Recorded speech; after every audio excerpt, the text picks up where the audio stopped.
everybody. Welcome in to the Maize and Blue Reviews. Good afternoon, Michigan football. It's Wednesday, February 11th. We're ready to go. Thanks for being with us. We got an action-packed show for you, as always. Fireworks. I thought there were going to be fireworks. Oh, yeah, there they are.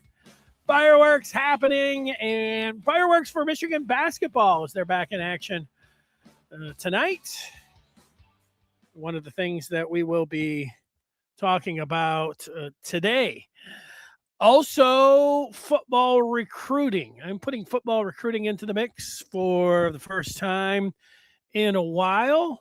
Did a little, put a little elbow grease in when it came down to some recruiting. So some February football recruiting. It's always a good time to talk about Michigan football recruiting. So we'll do that coming up straight ahead. And 98% of the time, we're talking about Michigan. Football, basketball, hockey, women's basketball, whatever. We're talking about Michigan. But 2% of the time, there'll be something that's going on that's worthy. It could be Olympics. Today, it's the Major League Baseball team in Detroit, the Tigers. And I'll give you my thoughts on the latest of what's going on with the Tigers as they prepare for the upcoming season. But we start with basketball. A lot of great things going on with basketball. The first thing is that you look at the standings, and Michigan is in first place in the Big Ten. That's nice.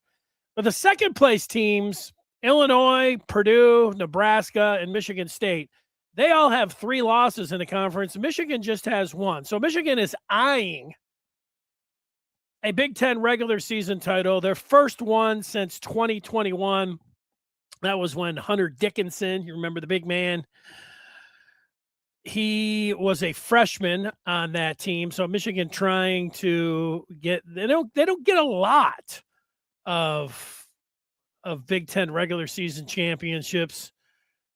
So it would be nice to see that. And there's a list that I put up at the beginning of the season of things that I was looking for. And right now, I wanted to see them ascend to number 1 in the polls. And I know some people immediately say, I don't care about the polls. I just want them to be number 1 at the end of the year. That's fine. I wanted to see them be number 1 in the AP poll. And with Arizona's loss on Monday night at Fog Allen, Michigan, if they take care of business tonight and against UCLA on Saturday, I think they'll be the number 1 team in the country come Monday. So that's a little something you can check off the list, something you want to see. And if you don't want to see it, just don't look at it. I want to see it. So that would be one thing. And then, the next thing on that list is the Big Ten regular season title. And then, you do have the Big Ten tournament. And I know I just happened to see last night some state fans. There might have been some Michigan fans last year after Michigan won the Big Ten tournament, sticking their chest out, which is, fine to do. But maybe there were some, fringe Michigan fans, maybe some casual Michigan fans declaring that the Big Ten tournament was more impressive than a regular season Big Ten title, which you can go back and forth. I mean, that's a rivalry thing. If you win the Big Ten regular season, you're saying it's better than it and vice versa. Whatever. I don't like to downgrade the Big Ten tournament because I don't think there's anyone that likes conference tournaments more than me. The 3 games, 4 games, whatever it takes in consecutive days. I mean, it's a challenge. It's different. In the regular season, you're not playing games every single day and all of the top opponents in one setting. So it's I'd say it's a tournament, but that's what it is. And it is a championship. However, if I did have to compare them, I even said this last year, and Michigan fans like, oh, I don't want to hear that. Or maybe, I don't know, maybe they were like, yeah, it's true. The regular season, you're playing 20 conference games. No, it's different. You're playing this team, you're playing that team, but 20 games compared to 3 or 4 in consecutive days. I would give the regular season title just a sliver more weight. If you were just asking me which one I would rather win, I would rather win the regular season title, but not by much. And it's not really downing the Big Ten tournament. But if I have to, and I have to right here, I'm saying that I would like to see, or that I would take the regular season title over a Big Ten tournament title. So, there you go. You always get that last out, when you get to a Big Ten tournament, even if you finish out at the bottom, you can do like UConn did a few years ago. They needed to, what did they win? 6 games? And, then they parlayed it and won it all. That was crazy how they did that. So that's the thing. 3 or 4 games compared to 20 games in the regular season, if that's something that you like to argue. Michigan picked up a recruit in basketball. Up to this point, Michigan had 4 commitments. Marcus Moeller, the big man out of Denmark, and the news over the last month, you probably have heard, if you did not hear that news when you watch the games, almost every game, I think that they mention that he has dealing with a cancer situation. So his future is up in the air at Michigan, and you wish young Marcus Moeller the best. The other 3, Quinn Costello, he's the highest rated. If you look through, if you like, and you like ratings, he's the highest, the 4-star out of Boston. Then you got Malachi Brown, who is a 3-star out of Tennessee. And then you've got Joseph Hartman, who is a shooting guard out of Florida. And he's a 4-star. And then yesterday, Michigan picked up another, their 5th commitment when it comes to, I can't. Oh, I thought I was done. I said, I thought I was done. Maybe I am done. No, there I am. I thought it was logging me off. Hopefully I'm still here. Michigan picked up their 5th commitment. Lincoln Cosby. Lynn Cosby. Lynn, don't call me Bill. Lincoln Cosby is a 4-star forward out of Montverde Academy, originally from Cincinnati, but playing down there at the acclaimed Montverde, where you see a lot of players coming out of the Montverde Academy. Now, I did a little bit of work looking at some film of Cosby. I also looked at the different stories on him. I saw somebody claiming he was 6'11". I saw still others saying 6'10". I went with the On3 Rivals height of 6'9". But even though he looks, I would say, physically mature in the photo that I have up, he's just a youngster. I mean, he's still growing. So it wouldn't surprise me if he ends up being 6'10" or 6'11". I have to say that the film that I watched of Cosby, he's just dunking a lot, and he's a lefty. I could see that he was a lefty when he took almost a half-court shot. It was lefty. He took a floater in the lane. It was lefty. You could see that they couldn't stop him. And he was all-star camps. He was dunking. There was a couple moves that he made where he drove, and you could see that he was a lefty. So, there you go. And he was mostly dunking it. He threw it down on people with 2 hands. So there you go. Michigan with their 5th commitment. I thought it was interesting today. On3 has a basketball recruiting guru named Joe Tipton.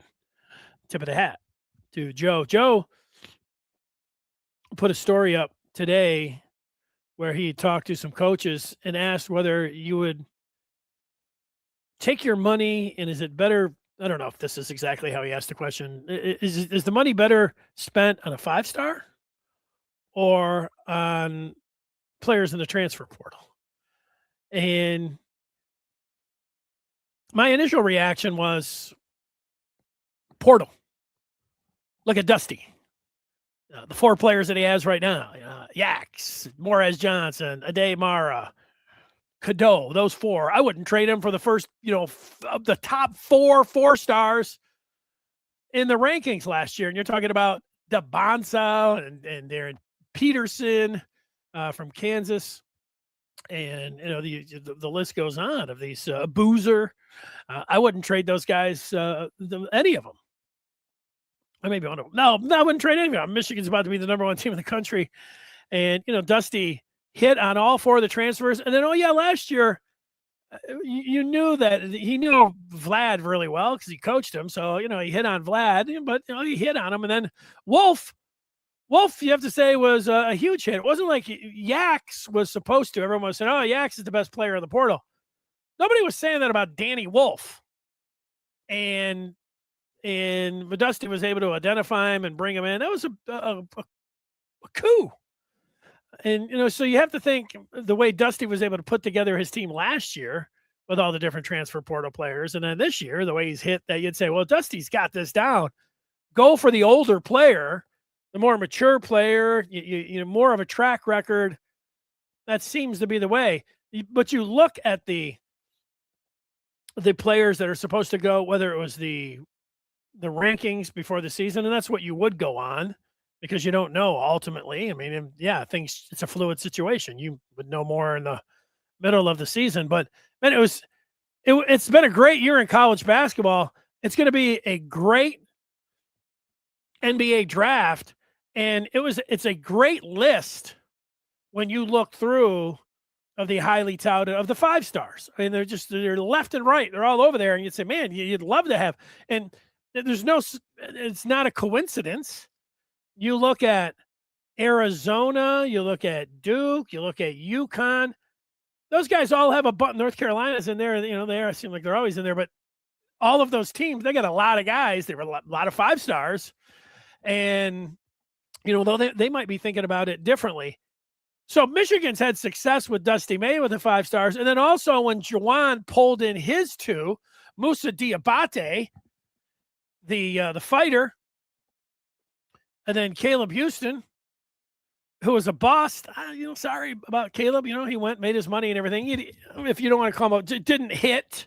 Oh, it's a bust. He was a bust. Forget the 5 stars.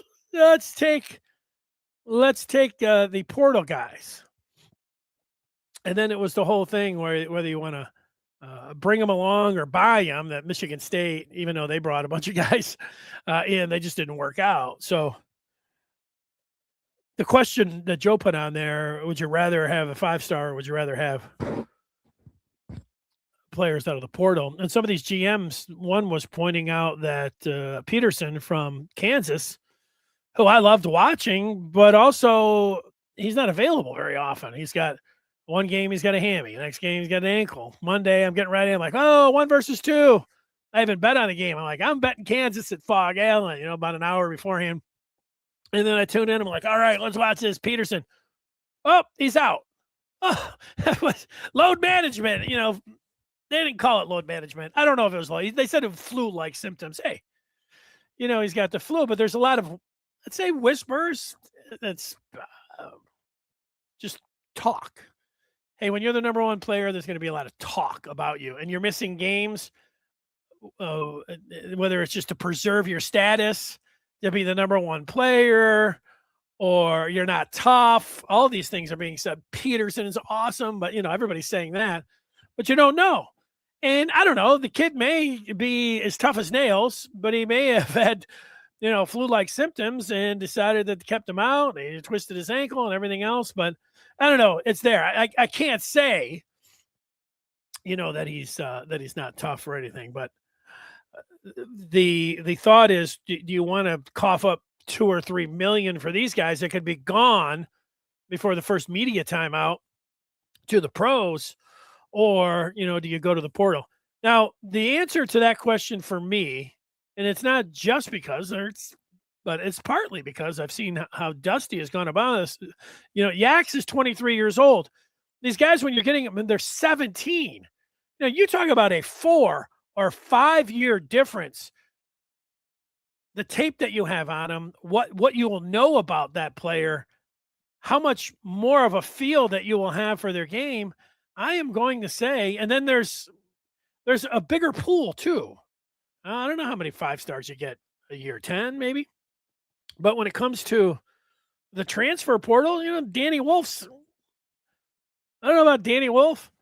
Maybe Morez. I mean, Morez was up there. Everybody wanted him. Everybody wanted Yaks. But I don't know. Was everybody beating down the door for Cadeau?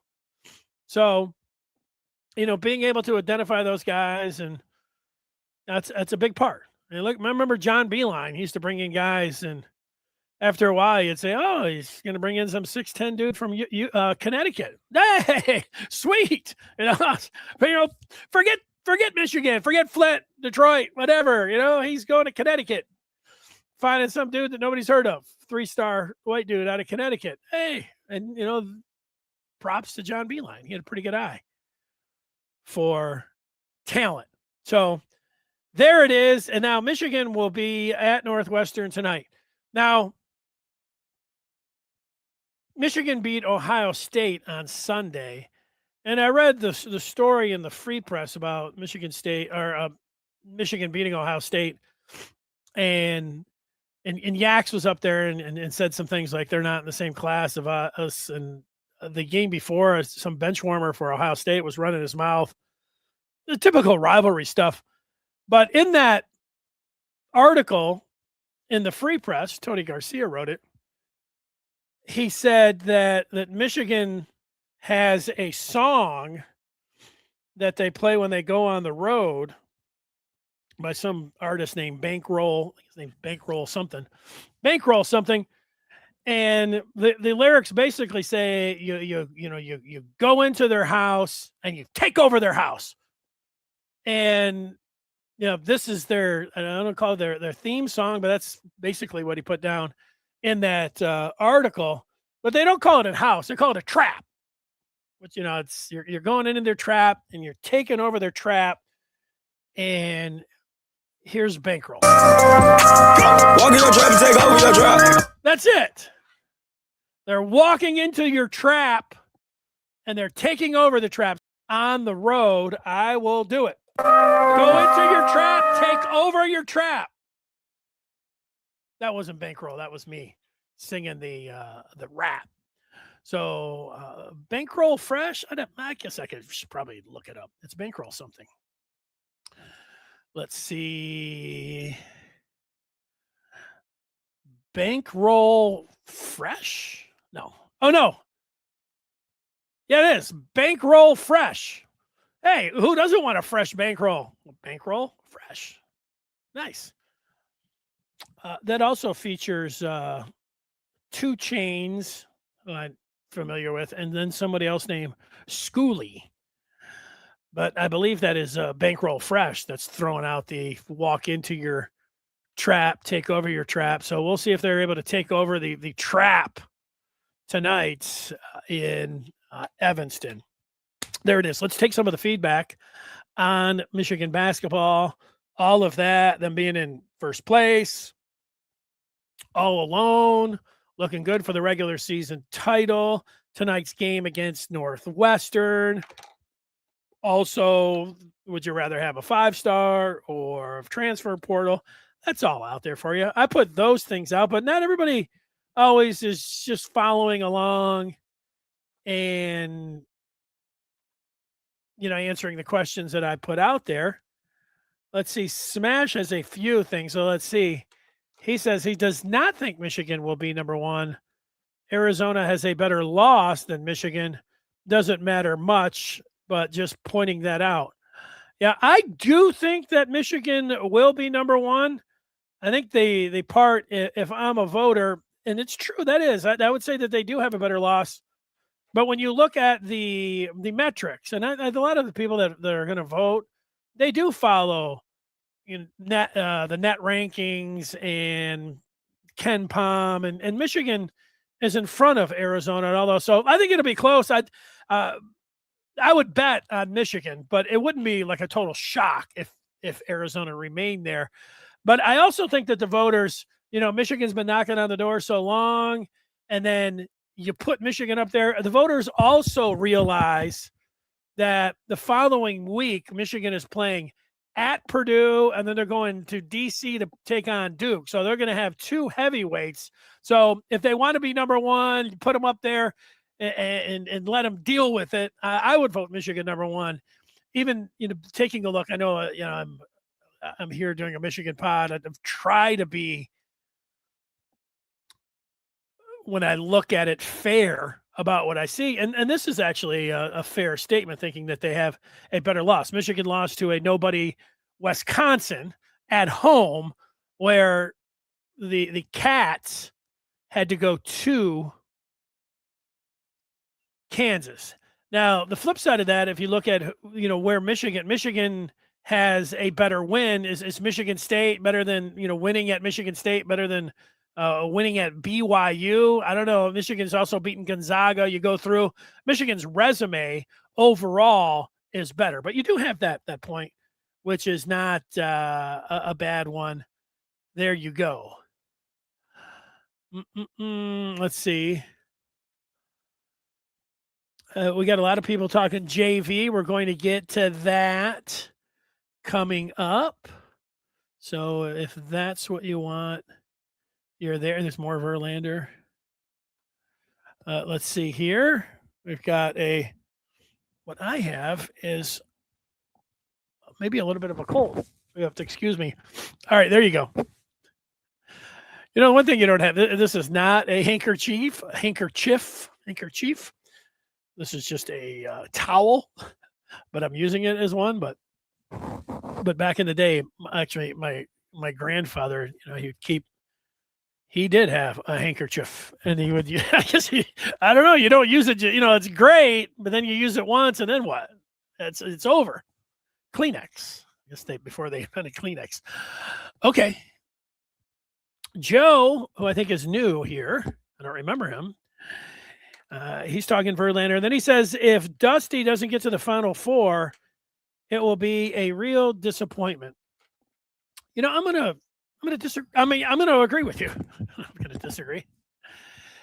I saw someone, I think it was last week, and I actually put it out as the headline over on the Maize and Blue review of one of the podcasts. If Michigan, if it would be a failure if they didn't win it all. So I saw somebody making a case that it'd be a failure. Michigan's playing so well. It's more probably a sports talk thing to get people to call in, because you're like, damn, failure. I got to call up and say it's actually not going to be a failure. No, I would not think it would be a failure if they didn't win the national championship. It's very hard to do. Yeah, they have a great team, a lot of great teams that go by the wayside, but yeah, not a failure. If they didn't get to a Final Four, after everything that has gone on here, they've been in the top 4. I almost, if I had to say failure, success, at what point would it be a failure? There would be a lot of Michigan fans that say, I would never use that word on a team that I like, and say, okay, well, all right, you wouldn't use that word. What if they lost their first? What if they were a number 1 seed and they lost? They like Virginia did a couple of years ago. Would that be a failure? I think that would be a failure. Sweet 16? Do they have to at least to get to the Sweet 16? This is a very personal. You can have, if you don't like to use just the failure, success, one or the other, fine. If you want to use the disappointment line, I would say I would be disappointed if they don't get to the Final Four as well. And, you're almost calling it a failure because, and if I had to use the failure success, the Final Four would be the line. Not the championship game, but the one before. After all of this, if they didn't get to the Final Four, if it just had to be failure success, I would say failure. But I'm like a lot of, I don't want to say happy-go-lucky, but I would say, let's have a little nuance there. I'm going to say, it's really disappointing. Like Joe.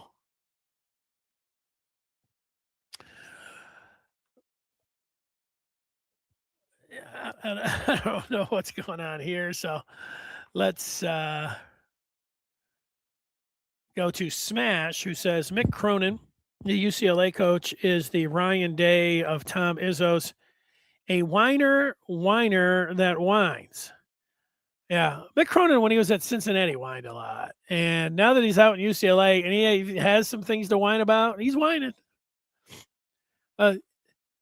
The old Pac-12 really made out like bandits, heading to the Big Ten, all the money that they're making and everything else. But they knew that they had to. I don't know what kind. He's always complaining about UCLA's schedule. Well, I don't know, Mick. You're in freaking LA. What do you want? I mean, what do you want, Nick? I don't know. Could you even draw up? If I was, Nick doesn't even like answering questions from reporters. I'd have to say, hey, Mick, could you put together a schedule that you'd like to see for UCLA that you think would be fair for playing in the Big Ten? You want all the games, Pauley Pavilion, or do you want, the lop off a bunch of and not play or play a bunch of easy games and then kind of move the Big Ten season to make it longer so you guys don't have to travel so much? What's your problem? I mean, he is a big crybaby.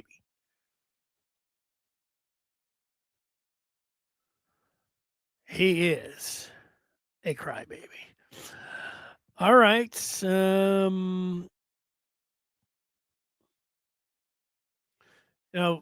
It's just easier to talk football. People with football, they come up with 100 questions. Basketball, they get distracted. They're still, here's Farrah still talking about the Super Bowl halftime. And I guess you liked it. I would say since Monday, there are two things that I saw about the halftime that I like. One of them was one of my all-time favorites, Jessica Alba. I did not notice that during the game or during the halftime performance that she was standing by the door, but I've seen a few videos. She was dancing to Bad Bunny, and she looked great.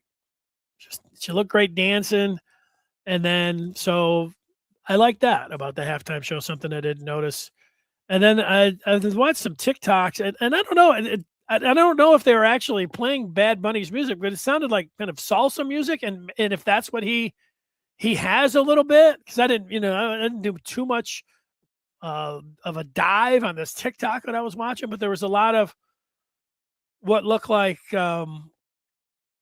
I don't know, Latin Americans. They were all in a room. They were all excited about Bad Bunny, but there was a salsa music, and they all looked like they were having a great time. But it said something about Bad Bunny, and I looked and I thought, well, if that's a Bad Bunny song, that's pretty good. The most of all this other stuff, I mean, I don't, whatever. And it wasn't better than Prince. I know that, and he was just up there with his guitar. So that's all. When it comes down to it. Here's some football. I did see that Lamar Morgan is the new defensive back coach for Oklahoma. I remember Lamar Morgan for is that in his first year, Lamar Morgan would go up in front of the press, and he struggled. He had a bunch of crutch words. He was saying, he was saying, I mean, and it was tough to, and it's not everything. You don't have to be a great public speaker to be a football coach, but he struggled. But in year 2, when he went up there, you could tell he worked at it. He was engaging, he was funny, and he cleaned all that up. Whatever he did, whoever he talked to, got him on there. I don't know what it was, but he was great. That's it. Yeah, a little swag cap. Went to it. Threw it on. There it is.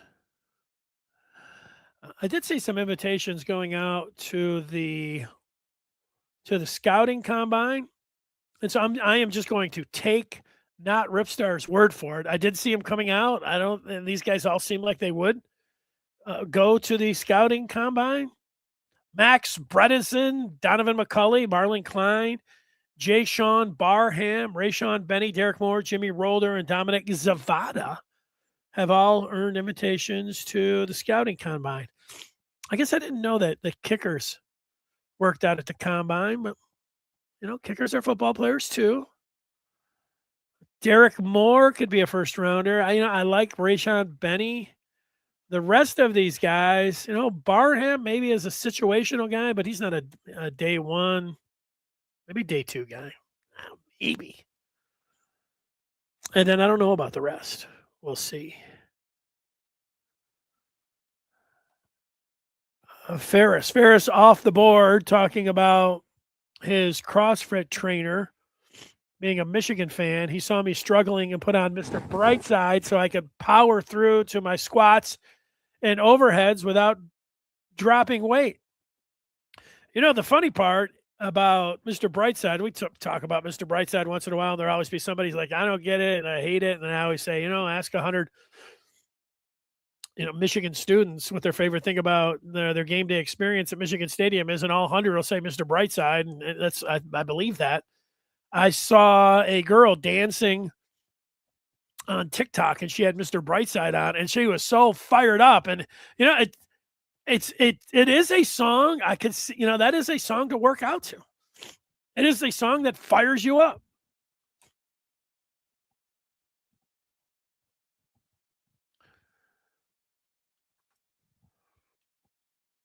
I have not seen this, but Not Ripstar indicates that Jay Hill, he's Michigan's new defensive coordinator, he says the defense will be the most complicated scheme in the country and will take all offseason for the team to learn. Well, if true, that's a little scary. It's a little scary when you have a new guy come in and everyone has to learn new terminology. Everyone has to learn a new scheme. You've got the spring and everything. It's okay. And, the defense. Oh, yeah, that's tough side. Yes, Mr. Brightside is motivational. I think it is.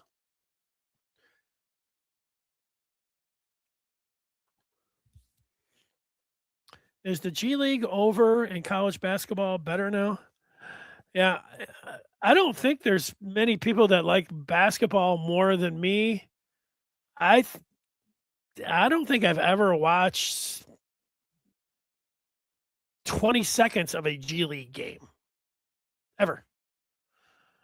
So the G League is something. I guess it's still out there, but I'm not familiar with anything with the G League. I have watched some summer league after the draft. You get pretty fired up after the draft. It's like a week or two after, and they got all those teams in Vegas. I'll watch a little bit of that, but I don't think anybody has ever been like, oh, the G League is really something. The G League. And I think I've watched more, and I didn't watch any WNBA in a year or two. I watched a little bit when Clark was going, and she had her rivalry going a little bit, but then they didn't want to send her to the Olympics, and she got hurt. I haven't watched since, but I watched more than that than the G League. So there you go.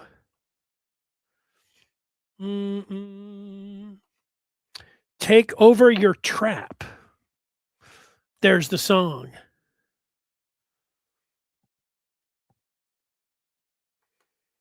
Here's some recruiting information. What's interesting, and it's a good way to go right to it now.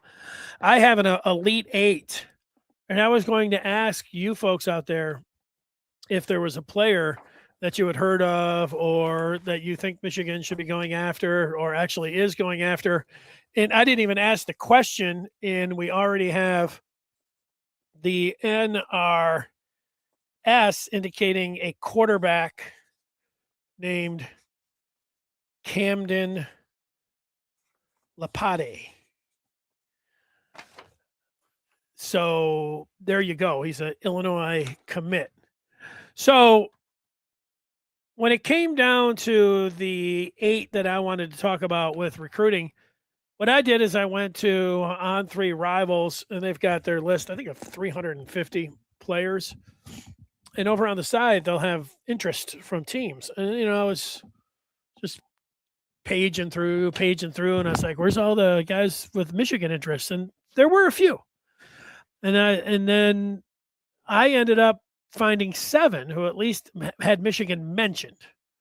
Now, I don't know, it's new, the how On3, and I'm getting used to it and everything else. I haven't, there's resources for me to bounce questions off some people, but this is just purely on what they believed. And players that were showing interest or have interest in Michigan. And so, with that, let's go to the Elite Eight.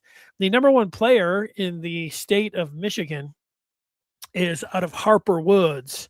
Dakota is his first name. Durant. Dakota Durant.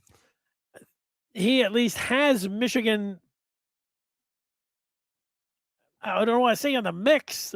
Oregon looks like a heavy favorite. At least was just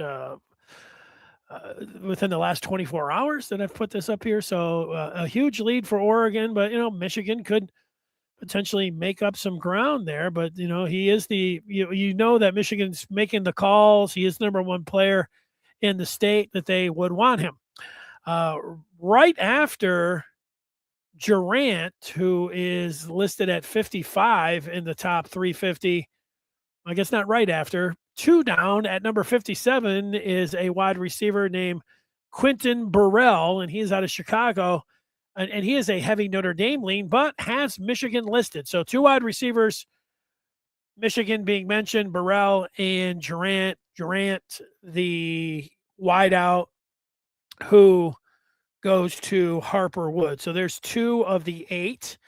You get to 81. These are top 100 players. Noah Roberts. He is a running back out of Arizona, all but set to go to Oregon, but has Michigan listed there for a second. So that's why I put his name up there. And then there is Peter Bork. He is committed to Michigan, but Bork committed to the previous staff. And as we know, there's no Sharon Moore, there's no Chip Lindsey. And so the new guys are all talking with him and as Rip, and I guess I had seen, and maybe it was Lapati that they were talking about, the Illinois commit.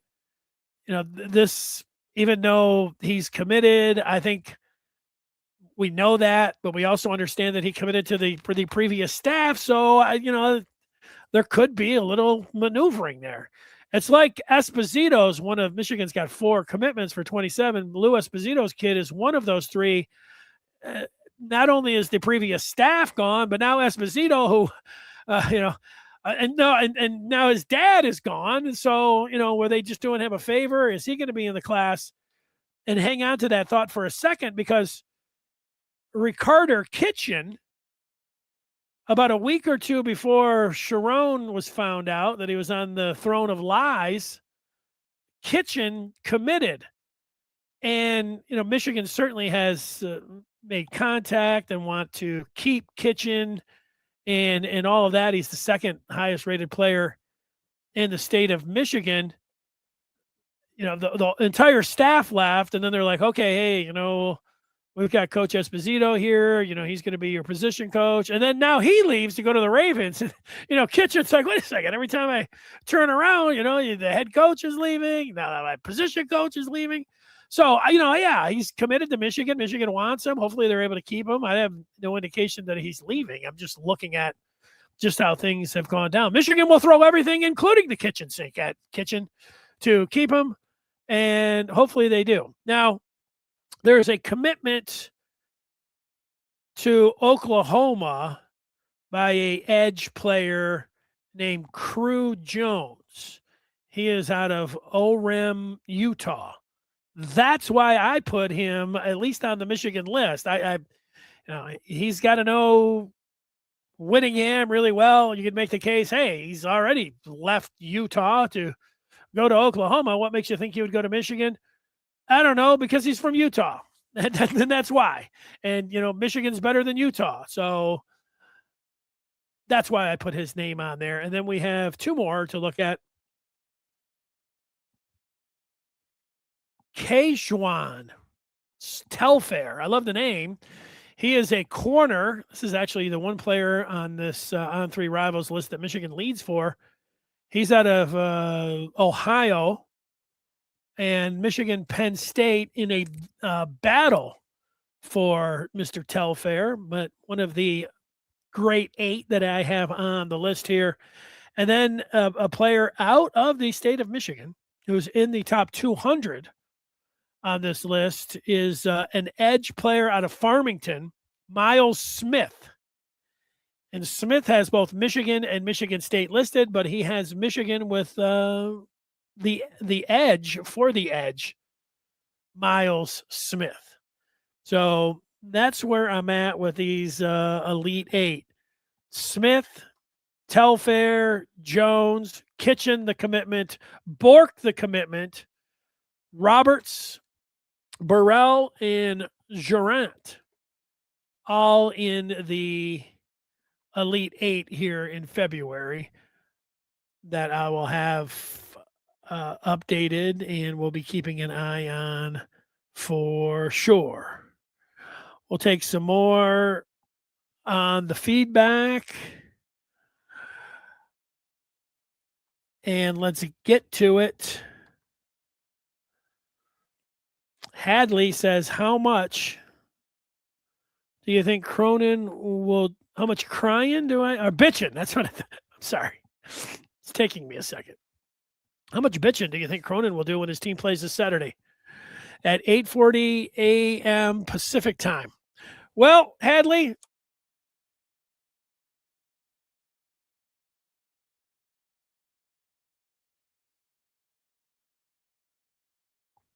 a lot. I think he's going to do a lot of bitching. It's Mick Cronin, and he likes to bitch. So yeah, he's going to do a lot of bitching. That's it. Let's see another question. Not Ripstar. This is an interesting one that I hadn't thought of, but let's consider it. Is Mike McDonald a better NFL coach than Jim Harbaugh? And who would you bet to win a Super Bowl next? McDonald, Harbs, or Minter? It says Minter. Well,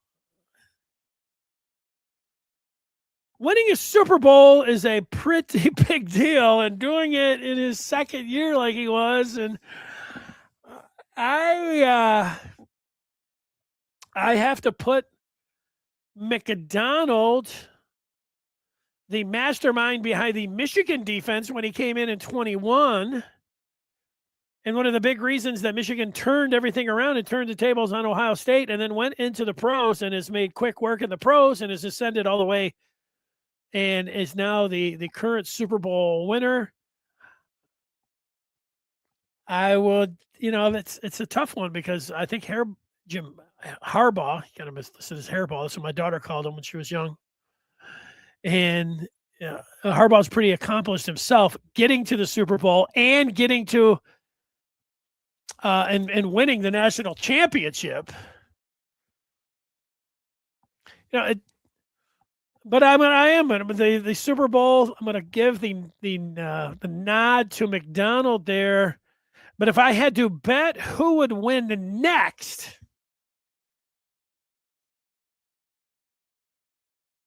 kind of feel like I'd go back to McDonald. It's a tough one. I mean, it's hard because I think I could make I could easily pivot to Harbaugh and make a case for him in both of those. But I'm going to go with McDonald. Yes, I think Michigan is going to make the playoffs. It'd be disappointing if they didn't. But you know what I'm not going to do? This is one thing I'm going to guarantee to everybody right now. I am not going to sit around crying about Michigan's schedule and how, oh my God, I wish they need to drop Oklahoma. They need to drop Texas. They need to clear out the non-conference. Make it as easy as possible. Let's duck everyone. You will not find me doing that, but I do think that they should make the college football playoff next year. I don't know anything about this. Let's get to some other questions before we get to the Tigers. Do I think Michigan hockey should have dropped to number 2? It seems like the voters should consider the total body of work similar to basketball, but Michigan won't play Arizona until the tournament. Well, Michigan State moved above them in the standings too, right? And so they were able to get a point Friday, and then they beat them on Saturday. So I don't have any problem. I think that I get it. I get the ranking for that. But you want to try to make me a compelling argument why Michigan should stay there, you could. How about Valentine's Day? Okay. Whatever. Ray Bork. I don't think there is any relation to the Borks. Has Coach Witt found a replacement for Espo yet? If he has, I think he has a guy in mind that it's just not become public yet. And I don't know the name of that guy. I know that's what a lot of people tune into podcasts exactly like this so they can say, hey. But there is a name out there. It's not 100%. Maybe he has to go through the rigors of a background check and everything. So that's what they're waiting on before they, you don't want to get into a situation where you put somebody's name out there and then, he's flagged for something, whatever. We could come up with a ton of things why there's no reason to come up with a hypothetical thing why he would be flagged, but stay tuned on that. I do think he's got somebody in mind, and I'm not sure that it's just the background check, but it's pretty close to getting done when it comes to that. All right, Tigers. So we're going to Tigers. Let's see.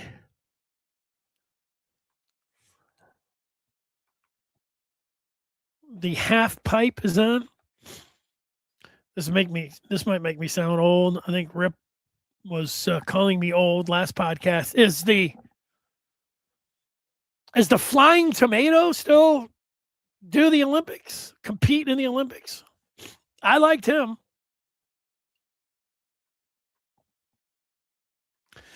Jay Smith talking to recruiting. Durant has high interest. He just wants to see the use of wide receivers in the new offense.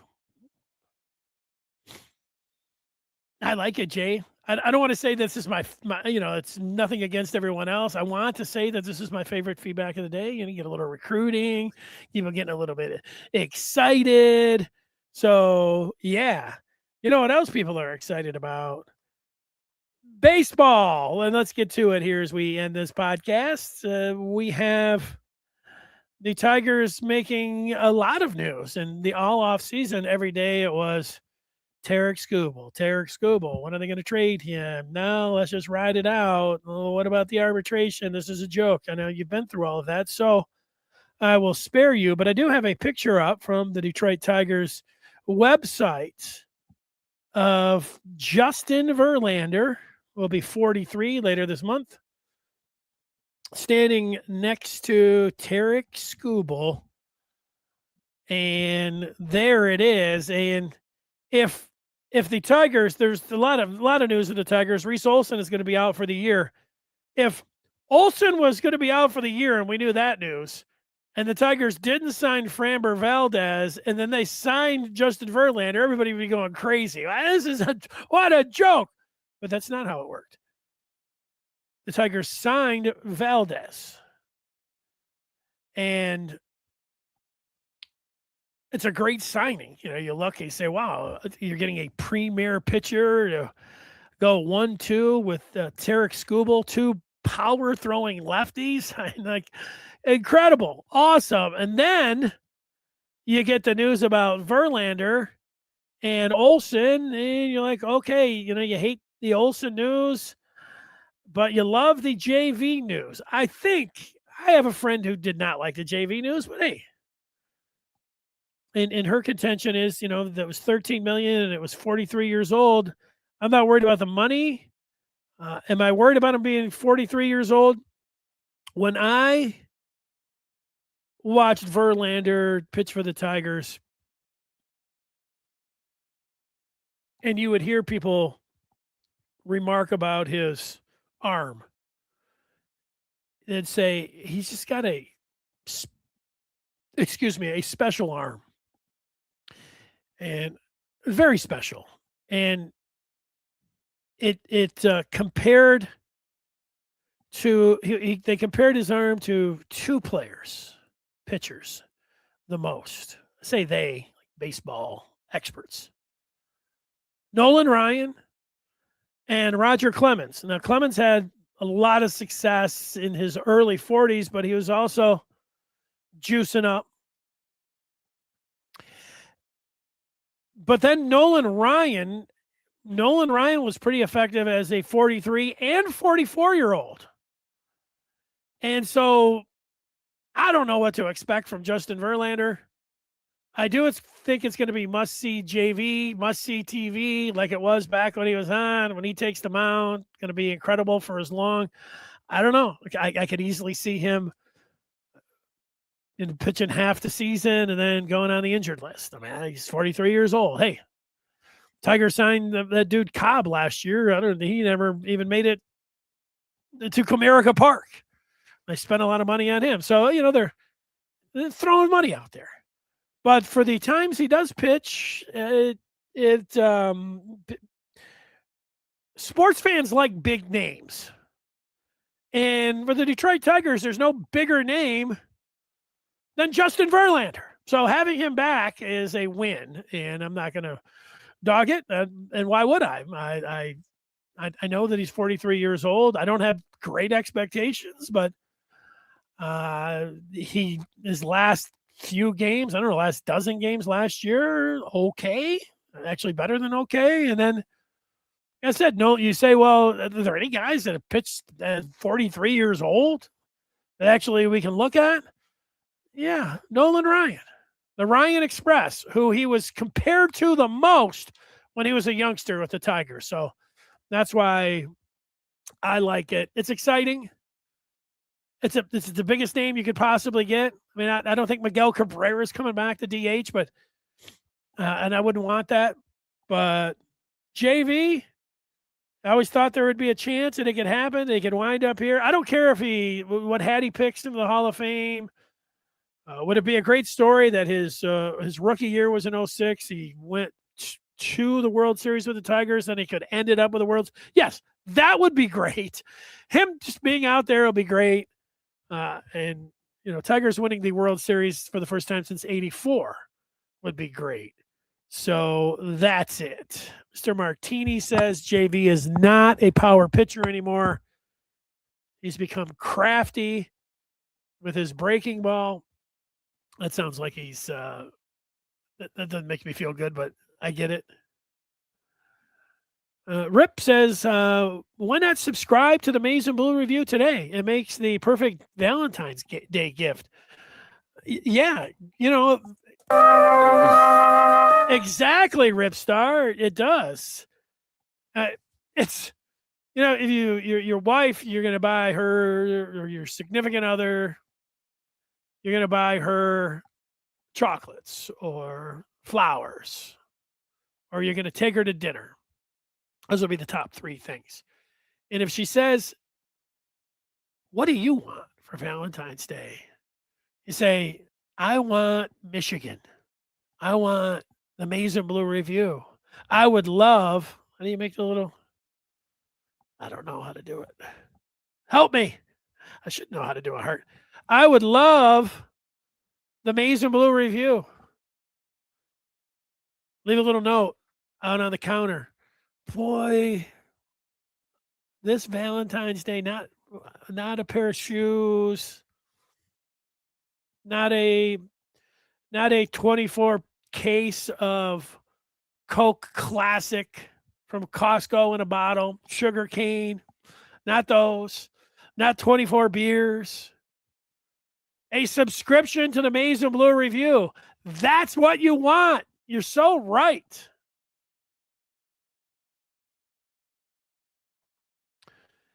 Mr. Martini says, I think the Valdez signing indicates that they have no intention of re-signing Skubal. Yeah, I don't think that they have any intention of re-signing Skubal. However, because of, give me one more second. Let me take a look at Mr. Skubal there.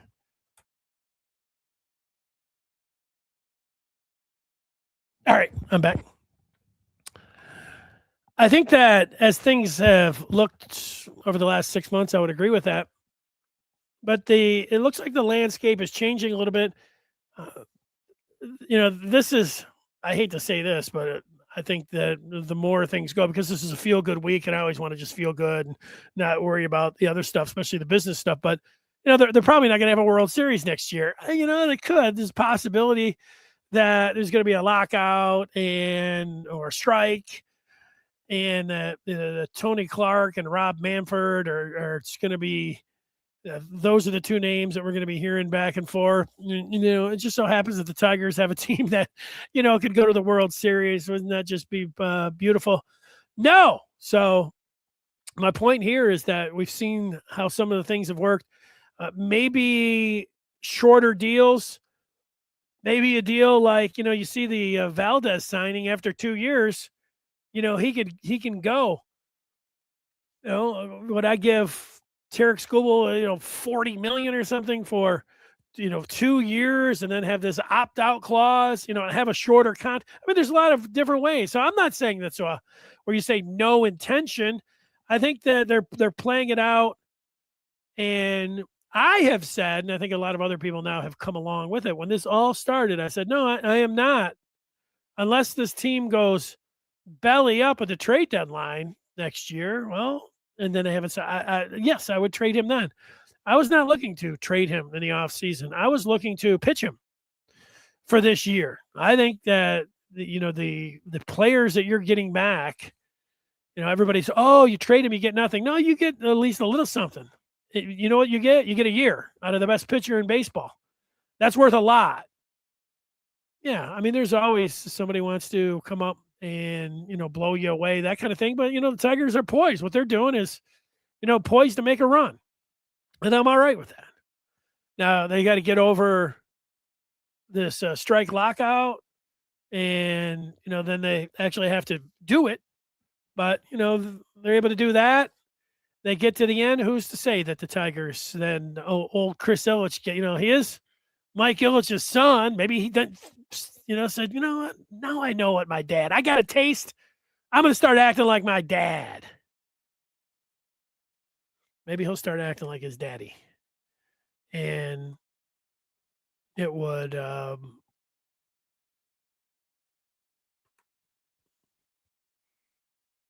end up signing him. I wouldn't rule it out. So that's it. Here's some good news for you all. Tonight, you've got Michigan and Northwestern on the Big Ten Network. We'll be here afterwards for the Michigan post-game live show. Thinking about getting this picture potentially blown up. Work on that. But tonight, you do have the game, and we will be here afterwards. I thought I had a little picture. A picture of Witt. Maybe I'll just have to go with that. Yeah, hey, basketball. No, here it is. We've got the Michigan basketball post-game live show on the Maize and Blue Review. Join up with the Maize and Blue Review. Get that early Valentine's Day gift. And we'll be talking about Michigan's victory at Northwestern.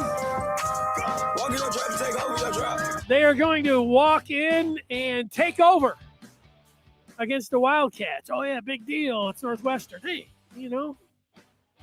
it's on the schedule. You do it what you can do. Let's go. So we'll see you after the game at 8:30, 9:30, 10:30, between 10:30 and 11 tonight. So if that's a late one, it'll be a late one. Until then, everybody have a great afternoon. Fireworks. Put the fireworks up there.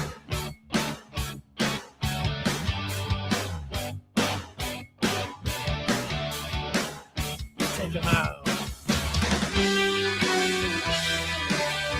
Not the greatest fireworks, admittedly. Not like a great encore.